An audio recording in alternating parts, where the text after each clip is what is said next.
கத்திரிக்காய் மசாலா செய்கிறது எப்படின்னு பார்க்கலாமா? அதுக்கு ஒரு ஜார் எடுத்துக்கோங்க. அதில் வந்து தேவையான அளவு மசாலா, தேவையான அளவு வெங்காயம், கொஞ்சமாக உப்பு கலந்துக்கோங்க. அப்புறமா ஒரு டீஸ்பூன் சீரகம் சேர்த்துக்கோங்க. அப்புறம் ஒரு டீஸ்பூன் கரம் மசாலா தூள், ஒரு டீஸ்பூன் மஞ்சத்தூள்,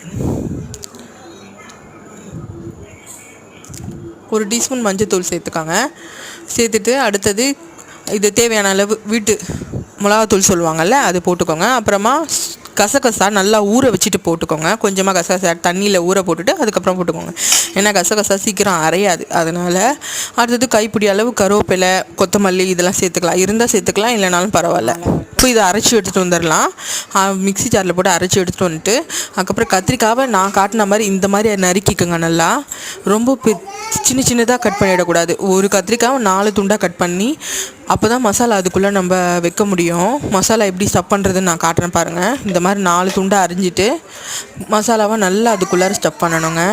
இன்றைக்கி வந்து நேற்று இன்னைக்கு மசாலா எல்லாத்துலேயும் படுற மாதிரி நல்லா கத்திரிக்காவை டிப் பண்ணி வச்சுக்கோங்க. இன்றைக்கி மண்டே மார்னிங்கிறதுனால பசங்க காலையிலே கிளம்பிட்டாங்க, ஸ்கூலுக்கு கிளம்பிட்டாங்க. சரி என்ன செய்யுதுன்னு பார்த்தா கத்திரிக்காய் மட்டும்தான் இருந்துச்சு. சரி கத்திரிக்காவை ரெடி பண்ணிடலாம், மசாலா கத்திரிக்காய் செஞ்சிடலான்னு. இது அடிக்கடி எங்கள் வீட்டில் செய்வோம், ரொம்ப பிடிக்கும். கத்திரிக்காய் பிடிக்காதவங்க கூட அப்பப்போ விரும்பி வாங்கி சாப்பிடுவாங்க வீட்டில்.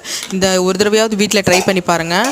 அதுக்கு ஒரு பேன் வச்சு அடுப்பு ஏற்றி பேன் வச்சுட்டு எண்ணெய் ஊற்றிக்கோங்க. எண்ணெய் ஊற்றி இந்த மசாலாவை ஒன்று ஒன்றா சேர்த்துக்கோங்க. சேர்த்துட்டு கொஞ்ச நேரம் மூடி போட்டு மூடி வச்சுருங்க. எண்ணெய் எல்லாம் கடாயில் எல்லா இடத்துலையும் படுற மாதிரி வச்சுட்டு மசாலா ஒன்று ஒன்றா சேர்த்துக்கோங்க. நம்ம ரெடி பண்ணி வச்சுருந்தோம் இல்லையா கத்திரிக்காய், அதை ஒன்று ஒன்றா சேர்த்துக்கோங்க.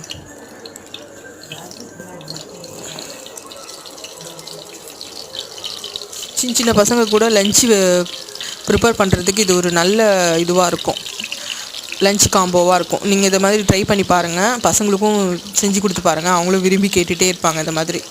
இது பாருங்கள், இந்த மாதிரி நல்லா இதுவான பிறகு கொஞ்சம் நேரம் மூடி நல்லா வதங்கட்டும். கத்திரிக்காய் 2 பக்கமும் வெந்து வரணும்.